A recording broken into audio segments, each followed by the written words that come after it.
ఈ మధ్యన ఒక సంచలనాత్మకమైన ఇంటర్వ్యూ ఇస్తూ కొన్ని కామెంట్లు చేశారు. సో ఈ మధ్యన ఆర్టీవీకి ఇచ్చినటువంటి ఇంటర్వ్యూలో ఆయన ఒక ప్రశ్న స్పష్టంగా అడిగాడు, మీకు దళితుల ఓట్లు వద్దా అంటే ఈయన వద్దే అన్నాడు. అట్లానే మీకు దళిత క్రైస్తవుల ఓట్లు వద్దా అన్నా కూడా వద్దన్నారు. యాక్చువల్గా నేను ఫస్ట్ ఆ వీడియో చూసినప్పుడు, ఆ ఇంటర్వ్యూ చేసినప్పుడు మిమ్మల్ని అభినందిస్తూ ఒక వీడియో చేద్దామని అనుకున్నాం. కొంచెం లేట్ అయింది. ఎందుకనంటే ఈ మధ్య కొంతమంది మీకు శ్రావణ్ గారికి, మీకు సునీల్ గారికి ఏమైనా పర్సనల్గా ఉంటే మీరు చూసుకోండి, మా జోలికి రావద్దు అని కుక్కల్లాగా మీ కాళ్ళు నాకుతూ, మీ బూట్లు నాకుతూ కొంతమంది పోస్టులు పెట్టారు మిమ్మల్ని బతిమలాడుకుంటూ. కాబట్టి ఒకవేళ నీ కోపం వచ్చిన ఫోన్లే అంటే అనుకుని నేను ఎంతోమంది లేని మాటలు అంటూ ఉంటారు, విమర్శంతో ఉంటారు కదా. నీ ఎదుగుదల తట్టుకోలేని వాళ్ళు అసూయత ఎన్నో అంటారు. నువ్వు చాలామందిని వదిలేస్తావు కదా, ఏళ్ళను కూడా వదిలే ఏమనొద్దు అన్నారు. నేను ఆ రోజు నుంచి పివి సునీల్ కుమార్ మీద కానీ, జాడ శ్రావణ్ కుమార్ మీద కానీ, విజయ్ కుమార్ గారు కొంచెం జెంటిల్మెన్ హెల్త్ పోల్చుకుంటే, ఎందుకంటే ఆయనకి నాకు పర్సనల్గా ఎప్పుడు జరగలేదు. సర్లే నేను వదిలేశాను. కానీ నిజానికి నేను పివి సునీల్ కుమార్ను, జాడ శ్రావణ్ కుమార్ నేను మొదలు పెట్టలేదని వాళ్ళే మొదలుపెట్టారు. ఫస్ట్ నా మీద నాకు ఎమ్మెల్యే టికెట్ ఇచ్చినప్పుడు వాళ్ళు బాగా అసూయకు లోనయ్యారు. చాలా ఈర్ష్య, ద్వేషం నా మీద చూపించారు. చూపించే క్రమంలో జాడ శ్రావణ్ కుమార్ ప్రెస్ మీట్లో ఆడు రాజేష్ అని పిలిస్తే నా దగ్గర చేతులు కట్టుకుని నిలబడితే 10th క్లాస్ గడాడు చాలా కించపరుస్తూ మాట్లాడాడు. ఆడప్పుడు ఉన్నాడు 10th క్లాస్ చదువుకున్నాడు మహాసేన్ రాజేష్. అసలు మహాసేన్ రాజేష్కి జడా శ్రావణ్ కుమార్కి అసలు కంపారిజన్ ఉందట చెప్తారా? Who is he? ఒక 10th క్లాస్ చదువుకున్నటువంటి ఒక రౌడీ షీటరు, ఒక 30 కేసులు పెట్టి అమ్మాయిల్ని తార్చారని, అమ్మాయిల్ని మోసం చేశాడని, వాళ్ళ ఊర్లో నేను జడ్జిగా పనిచేశాను సాయి గారు. ఐఎమ్ వెరీ పెట్టి టు ఆన్సర్ దిస్ క్వశ్చన్. నిజమా? వాళ్ళ ఊర్లో నేను జడ్జిని లంకా రాజేష్ అని పిలిస్తే వచ్చి చేతులు కట్టుకొని నుంచునే మహాసేన రాజేష్ని నువ్వెవడు? ఆఫ్టర్ ఆల్ నువ్వు 10వ తరగతి చదివి ఆడి దగ్గర వీడి దగ్గర డబ్బులు తీసుకున్నాడు. నేను ఈ పొలిటికల్ ఫీల్డ్లోకి వచ్చి దాదాపు 6 సంవత్సరాలు 7 సంవత్సరాలు అవుతుందండి. ఈ 7 సంవత్సరాల్లో ప్రతి ముఖ్యమంత్రి క్యాండిడేట్ నన్ను ఇష్టపడ్డాడు. జగన్ గారు ఇష్టపడ్డారు, ఇంటికి పిలిచారు, ఫండ్ వేశారు, నా పార్టీ కోసం పనిచేయి, నీకు మంచి పదవులు ఇస్తాను, మంచి భవిష్యత్తు ఇస్తానన్నాను. ఒకవేళ ఆ పార్టీలో కొనసాగితే ఇచ్చి ఉండేవాడు ఆయన. కానీ ఆ పార్టీ చేస్తున్న అన్యాయాలు భరించలేక నేను బయటకు వచ్చాను, ఆయన మీద పోరాడాను. పవన్ కళ్యాణ్ గారి కోసం నేను మాట్లాడడం మొదలుపెట్టాను. ఆయనలో ఉన్న క్వాలిటీలు నేను కొత్త కోణం, అంటే అసలైన ఒరిజినల్ కోణం బయట తీసుకురావడం మొదలుపెట్టాను. విపరీతంగా కనెక్ట్ అయిపోయాను జన సైనికులకి. అప్పుడు పవన్ కళ్యాణ్ గారు నా మీద అక్కడ దాడి చేస్తే ఆయన కూడా ఫోన్ చేశాడు. కానీ ఆయన చాలా రెస్పెక్ట్గా మాట్లాడాడు, చాలా గౌరవించాడు ఆయన కూడా. ఇక చంద్రబాబు నాయుడు గారి గురించి చెప్పక్కర్లే. ఆయన నన్ను పార్టీలో చేర్చుకోవడానికి సాలకోటలో మీటింగ్ పెట్టాడు ఆయన నా కోసం. నన్ను ఆ పార్టీలో జాయిన్ చేసుకున్నారు. లోకేష్ గారు ప్రతి పాయింట్కి నన్ను పక్కన కూర్చోబెట్టాడు. వచ్చిన 5-6 సంవత్సరాల్లోనే ఎస్సీల్లో చాలామంది తెలివైన వాళ్ళు ఉన్నారు, చాలామంది బాగా చదువుకున్న వాళ్ళు, ముఖ్యంగా మాల కమ్యూనిటీలో. మేధావులకి ఏం లోట్లేదండి. కానీ రాజకీయం ఇప్పుడున్న ట్రెండ్ అని పట్టుకుని ప్రతి ఒక్కరిని మంచి చేసుకుంటూ, ఇతర కులాల్లో కూడా మంచి పేరు తెచ్చుకుంటూ ముందుకెళ్లే వాళ్ళలో అతి కొద్ది మందిలో ఖచ్చితంగా నేను ఉంటాను. నన్ను ఈ రోజున పార్టీలో అప్పుడు జనసేనలో ఉన్నప్పుడు పెద్ద పెద్ద కాపులు అలాగే అభిమానించేవారు. టీడీపీ పార్టీ కోసం పనిచేస్తున్నప్పుడు పెద్ద కమ్మూరు కూడా నన్ను అంతే అభిమానిస్తారు, అంతే ప్రేమిస్తున్నారు. దేశ విదేశాల్లో నన్ను మాట్లాడించడానికి వాళ్ళు తీసుకెళ్తూ ఉంటారు, నాతో మాట్లాడిస్తారు. చాలా చక్కగా మాట్లాడతాం, పాయింట్ టు పాయింట్ మాట్లాడతాం, ఎంత మేధావి అని వాళ్ళు చాలా పొగుడుతారు నన్ను. నేను చాలామంది నన్ను మాటలు కూడా బయట చెప్పను, ఎందుకంటే దానికి కూడా ట్రోలింగ్ చేస్తారు, ఎందుకు వచ్చింది. అయితే అంత పేరు ఈ 6 సంవత్సరాల్లోనే దేవుడి దయ వల్ల, ప్రజలందరి అభిమానం వల్ల సంపాదించుకున్నాను. అలాంటి నన్ను అంత కించపరిచి మాట్లాడాల్సిన అవసరం లేదు. అది అలాగే పివి సునీల్ కుమార్ గారి దగ్గరికి ఎవరు వచ్చి ఏమంటే మీరు ఎప్పుడు ఎమ్మెల్యే అవుతారు, ఎంపీ అవుతారంటే అప్పుడే ఎలక్షన్ ముందు పివి సునీల్ గారు అన్నారు, యూట్యూబర్లకే ఎమ్మెల్యే సీట్లు ఇచ్చేస్తున్నారు, మనం ఇంకేమవ్వాలైతే ఈ లెక్కనే అన్నాడు ఆయన. ఏమంటే యూట్యూబర్ అంటే నేను యూట్యూబ్లో ఏమైనా వంట వార్పు కార్యక్రమం చేశానా, లేకపోతే యూట్యూబ్లో నేను ఏమైనా డ్యాన్సులు ఇస్తూ వీడియోలు పెట్టానా? యూట్యూబ్ని బేస్ చేసుకుని జగన్తో ఫైట్ చేశాను, అందుకే 30 కేసులు నా మీద.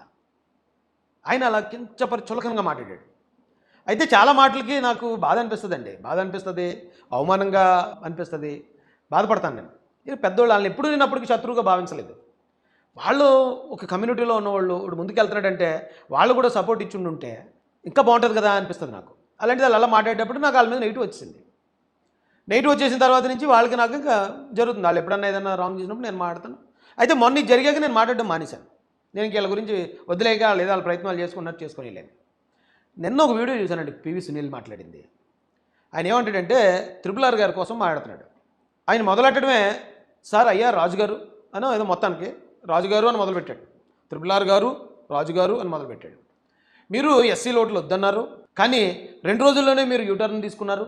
ఎస్సీ ఓట్లు అంటే మరి అలా ఉంటుంది, మా బలం అలా ఉంటుంది అని చెప్పుకుంటూ నేను మిమ్మల్ని అప్రిషియేట్ చేద్దాం అనుకున్నాను, ఎస్సీ ఓట్లు మీరు వద్దన్నందుకు. మీరు గారు 2 వదలలేదు ఆయన.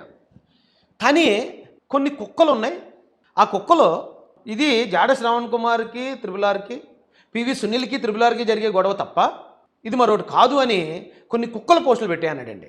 ఈ మధ్యన మన RRR గారు ఒక సంచలనాత్మకమైన ఇంటర్వ్యూ ఇస్తూ కొన్ని కామెంట్లు చేశారు. సో ఈ మధ్యన ఆర్టీవీకి ఇచ్చినటువంటి ఇంటర్వ్యూలో ఆయన ఒక ప్రశ్న స్పష్టంగా అడిగాడు, మీకు దళితుల ఓట్లు వద్దా అంటే ఈయన వద్దే అన్నాడు. అట్లానే మీకు దళిత క్రైస్తవుల ఓట్లు వద్దా అన్నా కూడా వద్దన్నారు. యాక్చువల్గా నేను ఫస్ట్ ఆ వీడియో చూసినప్పుడు, ఆ ఇంటర్వ్యూ చేసినప్పుడు మిమ్మల్ని అభినందిస్తూ ఒక వీడియో చేద్దామని అనుకున్నాను. కొంచెం లేట్ అయింది. ఎందుకనంటే ఈ మధ్య కొంతమంది మీకు శ్రావణ్ గారికి, మీకు సునీల్ గారికి ఏమైనా పర్సనల్గా ఉంటే మీరు చూసుకోండి, మా జోలికి రావద్దు అని కుక్కల్లాగా మీ కాళ్ళు నాకుతూ, మీ బూట్లు నాకుతూ కొంతమంది పోస్టులు పెట్టారు మిమ్మల్ని బతిమలాడుకుంటూ. ఆ పోస్ట్ నేనే పెట్టాను. ఏం పెట్టానంటే, హిందువులు ఎవరు కంగారు పడొద్దండి, అలాగే దళితులు క్రైస్తవులు ఏం కంగారు పడొద్దు, ఇవి రెండు వర్గాల మధ్యలో గొడవ ఏం కాదు, ఆకివీడు గొడవ, ఇద్దరు పెద్ద మనుషుల మధ్యలోనే ఈగో మాత్రమే. ఆయన RRR గారు అంటే ఆయన ఈగో సంగతి మనకు తెలుసు, ఇటువే పివి సునీల్ గారు ఈయన ఈగో గురించి మనకు తెలుసు. వీళ్ళిద్దరి మధ్య జరిగే దాంట్లో మీరు బలైపోవద్దు. హిందువులు మీరు నమ్మకండి, లేకపోతే దళితులు నమ్మకండి. అక్కడ రామాలయం ఉన్నా లేకపోయినా ఇప్పుడు 40 సంవత్సరాల నుంచి శిథిలం అయిపోయి ఉంది. హిందువులకి ఏమో నష్టం జరగలే. ఇప్పుడు ఒకవేళ ఆ గుడిని మళ్ళీ తిరిగి నిర్మించిన దళితులకి ఏమో నష్టం చేయదు. జస్ట్ ఒక 4 సెంట్ల మ్యాటర్ అది. కానీ ఇది అందరికీ ఈగో కనెక్ట్ చేసేసి ఇది హిందువుల సమస్య, ఇది దళితుల సమస్య అని మొదలు పెడుతున్నారు వీళ్ళని. సామరస్యంగా పెట్టానండి. నేను చాలా చోట్ల చేశాను అలాగా. అమలాపురం అల్లర్ల సమయంలో కూడా ఏమంటే ఇది కాపులకి, చెట్టుబల్జలకి, లేకపోతే దళితులకి గొడవ కాదు, ఇది వైసీపీ క్రియేట్ చేస్తుందని ఆధారాలు బయట పెట్టినప్పుడు కూడా ఇలా చేశానని ఈయన కోపం వచ్చినట్టుందండి.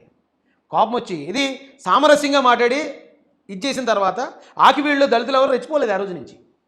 వాళ్ళు ఎవరో కూడా మేము అడ్డుకుంటాం, మాకు ఇక్కడ కట్టడానికి వీల్లేదు, లేకపోతే ఇది కులం గొడవ, మతం గొడవ ఎవరు రాలేదండి. మీరు గ్రహించండి. రాయేసినట్టు చెప్పడం వల్ల గొడవ చల్లారిపోయింది అనుకున్నాడు ఏంటో. కొన్ని కుక్కలు, మీ కాళ్ళు నాకే కుక్కలో ఇలాగ అన్నాయి అన్నాడు. ఆ వీడియో నేను చూసి 2 రోజులైంది. బాధ అనిపించినా సర్లే పోన్లే వదిలేశాను. ఈరోజు RRR గారు వీడియో పెట్టారు, అది కూడా చూశాను. ఆ వీడియోలో ఆయన ఏమంటాడంటే, ఈయన ఎత్తుకోవడమే, నీతో నాకు ఛాలెంజ్ అంటే, ఈయన ఏదో ఛాలెంజ్ చేసేటాడు, రా మనందరం పోటీ చేద్దామని. RRR ఏమంటాడు, ఆయన నీతో నాకు ఛాలెంజ్, నువ్వేనా కనీసం వార్డు మెంబర్గానే గెలిచావా, పంచాయతీ ప్రెసిడెంట్వా అని 2-3 మాటలు ఆయన స్టైల్లో అన్న తర్వాత గజరాజు వెళ్తూ ఉంటే కుక్కలు మురుగుతూ ఉంటాయి అన్నాడు ఆయన. పివి సునీల్ కుమార్ ఏదో పెద్ద ఛాలెంజ్ చేశాడంట. అదేంట్రా అంటే, ఆయన ఇప్పుడు రాజకీయాల్లోకి రావాలనుకుంటున్నాడు, కానీ ఎప్పటి నుంచో రాజకీయాల్లో ఉన్నట్టు. నేను రాజీనామా చేస్తే ఇక్కడ పోటీ చేసి నన్ను కనీసం 1000 ఓట్ల మెజారిటీతో ఓడించకపోతే అతడు రాజకీయాల్లోంచి తప్పుకుంటాడంట. అసలు ఆడు కనీసం సర్పంచ్ కూడా కాదు, ఆయన రాజకీయాల్లోంచి తప్పుకుంటాడు ఏంటి? ఆ ఛాలెంజ్లు ఏంటి? నవ్వుతాడు ఎవడన్నా. ఏనుగు వెళ్తామంటే కుక్కలు మరుగుతాయి. ప్రతి వీధి కుక్కని పట్టించుకుంటే ఏనుగు సర్వే అవ్వలేదమ్మా. అంటే దాని అర్థం ఇక్కడ గజరాజు ఎవరు, కుక్క ఎవరు? పివి సునీల్ గారు 2 రోజులు అయింది నన్ను కుక్క అని. నేను ఆయన కుక్క అనాలి, నేను తిరిగి ఏమనలేదు. కానీ ఆ మాట RRR గారి ద్వారా ఆయన పడ్డాడు కదండి. గజరాజు వెళ్తుంటే కుక్కలు మురుగుతుంటే గజరాజు ఏమో RRR గారు అన్నట్టు, కుక్క ఏమో ఈయన అన్నట్టే కదా ఆయన అర్థం. రఘురామరాజు గారు ఆయన్ని ఈయన అంటాడు, బతుకులాడుకుంటున్నాడు రఘురామరాజుని అంటున్నాడు. ఏమంటే ఆయన నన్ను శ్రీకాకుళం జైల్లో పెట్టించలేదు, ఆయన నా కార్లు ఏమీ తీసుకోలేదు, నా మీద లేనిపోయిన తప్పుడు ప్రచారం చేయలేదు, ఆయనకి నాకు శత్రుత్వం లేదు పర్సనల్గా. ఎక్కడొచ్చింది ప్రాబ్లం అంటే RRR గారిని అన్యాయంగా పివి సునీల్ కొట్టాడు కాబట్టి ఆయన కోపం ఈయన మీద నుంచి దళితుల మీదకి, దళిత క్రైస్తవుల మీదకి అలాగ వచ్చేసింది. ఇంకా ఆయన అలా వెళ్ళిపోతున్నాడు. ఆయనకి అటు చెప్తున్నాను నేను. కానీ నువ్వు ఎందుకు గౌరవిస్తున్నావు, ఎందుకు బతులాడుతున్నావు అన్నాడు అదే పివి సునీల్ కుమార్. మరి పివి సునీల్ కుమార్ గారు ఆయన నన్ను ఏమీ అనకపోయినా నన్ను ఆయన గౌరవించొద్దు అంటున్నారు. ఆయన మిమ్మల్ని కుక్క అన్నాడు. మరి మీరు RRR గారు అని ఎందుకు మాట్లాడుతున్నారు అదే వీడియోలో? ఒకసారి ఆలోచించండి. పివి సునీల్ గారు మీకు ఇంకో మాట కూడా గుర్తు చేస్తాను. కర్మ రిటర్న్స్ ఎలా ఉంటుందంటే అండి, మీరు ఎలక్షన్కి ముందు నన్ను యూట్యూబర్ అన్నారు, అప్పుడు మీరు డీజీపీ, మీరు పోలీస్ బాస్గా ఉన్నారండి ఆ రోజు. ఆఫ్టర్ ఆల్ యూట్యూబర్లకే ఎమ్మెల్యే టికెట్లు ఇచ్చేస్తున్నారని చాలా కించపరిచి మాట్లాడారు. నేనేం బాధ పెట్టుకోలేదు. ఓకే, ఎందుకంటే మా జీవితాలు చిన్నవి కాబట్టి ఖచ్చితంగా ఈ చులకన మాటలు మాకు ఎదురవుతాయి. ఏదో అగ్రవర్ణాలు వాళ్ళు అనుకునేవారు, మా వాళ్ళు ఇప్పుడు ఇంకా అలాగనుకుంటారు. కానీ సొంత కులంలోనే కొంచెం ఎదగగానే మీలాంటి వాళ్ళే మమ్మల్ని ఎలాగంటారని బాధపడ్డాను ఆ రోజు. ఈరోజు మీ పరిస్థితి ఏంటండి? పివి సునీల్ గారు, మీరు ఈరోజు డీజీపీయా? మీకు ఉద్యోగం ఉందా? మీకు జీతం వస్తుందా? మీరు చెప్తే, మీరు బెల్ కొడితే ఎస్ బాస్ అంటూ వచ్చే పోలీసులు ఉన్నారా? ఎక్కడున్నారు సార్ మీరు ఈరోజు? యూట్యూబ్లో ఉన్నారు. అంటే ఎవడు తీసిన గోతులు వాడే పడిపోతాడండి. నేనేం చేయక్కర్లే. మిమ్మల్ని డీజీపీ స్థాయి నుంచి ఒక యూట్యూబర్ స్థాయికి నేను అనుకుంటే తీసుకురాగలనా? తీసుకురాలేను. కానీ మీరు నన్ను కించపరిచినప్పుడు నేను బాధపడి, సరే దేవుడు ఏంటి దేవ ఇలాంటి పరిస్థితి అని దేవుడికి అప్పచెప్పేస్తాం మాలాంటి వాళ్ళు. ఆయన ఏం చేశాడు చూడండి, మీ ఉన్న ఉద్యోగం పీకేశాడు, మీ మీద కేసులు పెట్టించేశాడు, మీ ఉద్యోగం పోయా, మీ జీతం పోయా, మీకున్న గౌరవం పోయా, మీరు సస్పెండ్ అయిపోయా, మీరు రిటైర్ అయిపోయేదాకా సస్పెన్షన్. అంటే బతుకుండగానే చచ్చిపోయినట్టండి ఇది. రిటైర్ అయ్యేదాకా మీరు సస్పెన్షనే, అంటే మీకు ఈ జీవితంలో మీకు ఇక రాదు ఉద్యోగం. పైగా ఎప్పుడు అరెస్ట్ అవుతారో తెలియని ఒక ఆందోళన. మీరు ఈరోజు అందుకే కదా మీకు జాతి గుర్తొచ్చింది. నేను నా 37 సంవత్సరాలకు నేను పోరాటానికి వచ్చేసాను. నాకు జరిగిన అన్యాయం, బయట జరుగుతున్న అన్యాయాలు చూసి 37 సంవత్సరాలకు నేను పోరాటానికి వచ్చేస్తే 39 సంవత్సరాలకు నా మీద దాదాపు 30 కేసులు పడిపోయి. ఒక దళిత రైతు కోసం పోరాడినందుకు, ఒక డాక్టర్ సుధాకర్ గారి గురించి, ఒక సుబ్రహ్మణ్యం కోసం, అప్పుడు జరిగిన ప్రతి అక్రమం కోసం నేను నిలబడ్డ దాని ప్రకారం 30 కేసులు నాకు ఆ 2-3 సంవత్సరాల్లోనే పడిపోయి. జాతి కోసం, లేదా క్రిస్టియన్స్ ఆస్తులు కబ్జా జరుగుతుంది. క్రిస్టియన్స్ ఆస్తులు అంటే పేద పిల్లలు చదువుకోవడానికి ఇచ్చిన స్కూళ్ళు, హాస్పిటల్ అవి లేకపోతే పిల్లలకు చదువు ఉండదు. నిలబడ్డదానికి అన్ని కేసులు భరించాను నేను. అన్ని కేసులు భరించాను. ఒక పక్క నన్ను అవమానాలు జరిగాయి, మరో పక్క సీఎంలతో పాటు కూర్చున్నాను వెళ్ళి. ఇంకో పక్కన గౌరవం దక్కింది నాకు. అంటే తానా అంటే ఎంత పెద్ద సంస్థ అండి అది. అందులో ఎంతోమంది పెద్దలు ఉన్నారు. వాళ్ళు నన్ను అక్కడికి ఇన్వైట్ చేసి ఎమర్జింగ్ యంగ్ లీడర్ ఒక అవార్డు ఇచ్చారండి నాకు, అక్కడ అగ్రరాజ్యంలో. తానా తెలుగు ఫోరం తరపున emerging young leaders presented to Sri Saripalli Rajesh Mahasena in deep appreciation of his outstanding contributions to the field of politics. అంటే అవమానాలు పడ్డాను, అవమానాలకు మించిన ఆదరణ, గౌరవం కూడా పొందాను. PV Sunil garu, this is not my track record అండి, this is all time record. ఇంత తక్కువ సమయంలో ఇంకోటి తెలుసా మీకు, నేను ఎమ్మెల్యే క్యాండిడేట్గా సెలెక్ట్ అయ్యాను నా అర్హతతోటే. నాకెవరు నియోజకవర్గంలో నన్ను ఎవరు రికమెండ్ చేయలేదు. రాష్ట్రంలో నా వెనకాతలు ఎవరు పెద్ద నాయకులు ఉండి రాజేష్కి టికెట్ ఇవ్వండి అని పెద్ద ఆయనకి నన్ను రికమెండ్ చేయలేదు. లేదా ఓ 10 కోట్లు, 20 కోట్లు, 30 కోట్లు నేను పార్టీ ఫండ్ ఇచ్చి సంపాదించుకున్నది కాదు అది. లేదా ఇంకా ఇంకా ఇంకా చాలా చాలా ఉంటాయండి, లాబింగ్స్ అవి ఉంటాయి కదా. అవేమీ చేయకుండా ఈ కుర్రోడు ఒక ఎమ్మెల్యేకి సమర్థుడు అని చెప్పి 40 సంవత్సరాల రాజకీయ దురంధరుడు నిర్ణయించాడండి. నన్ను సెలెక్ట్ చేశాడు ఆయన. ఒకవేళ నేను ఆ రోజున ఎమ్మెల్యే అయి ఉంటుంటే కనుక, ఇప్పుడు దాకా చాలా చోట్ల ఎస్సీ ఎమ్మెల్యేల పరిస్థితి, అక్కడ ఉన్న ఎవరో ఒక నాయకుడు ఉంటాడు, అన్ని పార్టీలో ఉంటుంది అది. కానీ ఫస్ట్ టైం ఎమ్మెల్యేని అవుతునేమో నేను.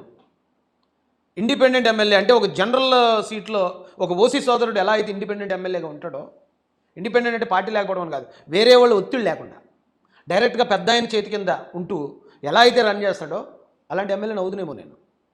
అలాంటి విలువ నాకు చంద్రబాబు నాయుడు గారు, లోకేష్ గారు ఇచ్చారండి. అలాంటి నన్ను ఎంతో కించపరిచి మాట్లాడిస్తారు మీరు. చేపలు దొంగతనానికి వెళ్ళాను, చేపల కూర తినేసి పడుకున్నాను అని ఒకసారి. నా భార్య నేను విదేశాలకు 1000 మందిని సప్లై చేశారు, ఆడవాళ్ళని అమ్మేశారని చెప్పి మరోసారి. ఇప్పుడు ప్రవీణ్ పగడాల గారిది హత్య కాదు అని యాక్సిడెంట్ అని చెప్తే ఆయన్ని నేనే చంపేసినట్టు మరో ప్రచారం క్రిస్టియన్స్ కోసం ఫైట్ చేసి జైలుకి వెళ్ళి వచ్చినాడు. నేను బదనాం చేశారు, చేసుకోండి. ఎంత బదనాం చేసినా నేనేం స్వార్థంతో వచ్చినాడు కాదు. అరే నేను బదనాం అయిపోతున్నాను నేను భయపడ్డానికి. కానీ ఎవరు బదనాం అయ్యారండి? ఇంకొక కర్మ రిటర్న్ సీన్ చెప్తాను. ప్రవీణ్ పగడాల గారు ఆయన చనిపోయినప్పుడు నేను వెళ్ళి అన్నీ పరిశీలించాక సాయంత్రం లేదు యాక్సిడెంట్లో కనపడుతుంది, కంగారు పడకండి. ఆ రోజు ఒక 2-3 పాస్టర్లు రాజేష్ అమ్ముడుపోయేలాగా అన్నాడు. రాజేష్ని క్రిస్టియన్ సమాజం తరిమి కొట్టాలి, వెలివేయాలన్నారు. ఆవేళ చాలా బ్యాడ్ చేశారు నన్ను. అంతా ఇంత కాదు, చాలా బాధపడ్డాను అప్పుడు కూడా. అరే ఏంట్రా వీళ్ళ కోసం ప్రాణాలు ఇవ్వడానికి సిద్ధపడ్డవాడిని, వీళ్ళకి ఎందుకు అబద్ధం చెప్తాను నేను, ఎందుకు నన్ను ఇలా అర్థం చేసుకోలేదు అనుకున్నాను నేను. కానీ వీళ్ళు చేసిన ప్రచారం అంతా చూశాను, వల్ల దేవుడు చూసుకుంటాడు వదిలేశాను. మొన్న ఒక 10 రోజులు ఎంత అవుద్దేమో, అందులో ఒక పాస్టర్ అతనే ఏదో అటాక్ చేయించుకుని ఒక తప్పులు అడ్డంగా దొరికిపోయాడు. అతనితో పాటు ఇంకొక పాస్టర్, వాళ్ళిద్దరు పాస్టర్లు అని చెప్పుకుంటారు కానీ పాస్టర్లు కాదనుకుంటే, వాళ్ళిద్దరినే ఫేక్ పాస్టర్స్ వీళ్ళని క్రిస్టియానిటీ నుంచి వెలేయాలని చెప్పి పోస్టర్లు వేసి పులువమని తిప్పారు క్రిస్టియన్సే. ఎవరైతే రాజేష్ మహాజన్ క్రిస్టియన్ సమాజం వెలేయాలి అని ఆ రోజు గగ్గోలు పెట్టి పెద్ద పెద్ద నోర్లు వేసుకుని అరిచారో వాళ్ళిద్దరిని ఈ రోజు క్రిస్టియన్ సమాజం వెలేసింది. రాజేష్ మహాజన్ బాగానే ఉన్నాడు, మొన్న కోయిట్ వెళ్ళి వచ్చాడు మహానాడికి, మొన్నే సౌదీ వెళ్ళి వచ్చాడు మహానాడికి. పార్టీలోనూ పెద్దల్లోనూ అన్ని కులాల్లోనూ అదే అభిమానం, స్టాండర్డ్. నిజాయితీ ఉన్నవాడు దేవుడు నిలబెడతాడంటానికి ఎంతకన్నా ఏమైనా ఆధారం కావాలండి? ఒకసారి ఆలోచించండి. పివి సునీల్ గారు మీకు అదే చెప్తాను, కర్మ రిటర్న్స్. మీరు 2 రోజులు అయింది నన్ను కుక్క అని, 2 రోజుల తర్వాత రఘురామరాజు గారు మిమ్మల్ని కుక్క అన్నాడు. కాబట్టి ఆలోచించుకోండి, మీ ఇష్టం. ఇంక మిమ్మల్ని నేనేది అనేది లేదు చేసేది లేదు. కానీ మీ పాపాన్ని మీరే పోతారు. మీరు మంచి చేస్తే మంచిగా ఉంటారు, మీరు ఏమైనా తప్పుడు పనులు చేస్తే మీరే పోతారు.